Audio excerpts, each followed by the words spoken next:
هل كنت تعرف إنك لما تعطس قلبك بيتوقف لجزء من التانية؟ وعلشان كده النبي صلى الله عليه وسلم علمنا كلمة عظيمة نقولها بعد العطس، هتندهش لما تعرف السبب.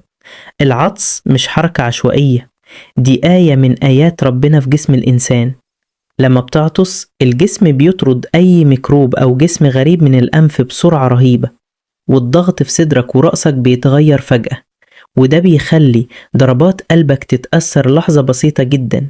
والنبي محمد صلى الله عليه وسلم علمنا انه بعد العطس نقول الحمد لله، مش بس علشان ربنا نجانا من الضرر، لكن كمان علشان نشكره على نعمة الصحة والتنفس. وكمان اللي يسمعك بيرد عليك يرحمك الله، وانت ترد يهديكم الله ويصلح بالكم.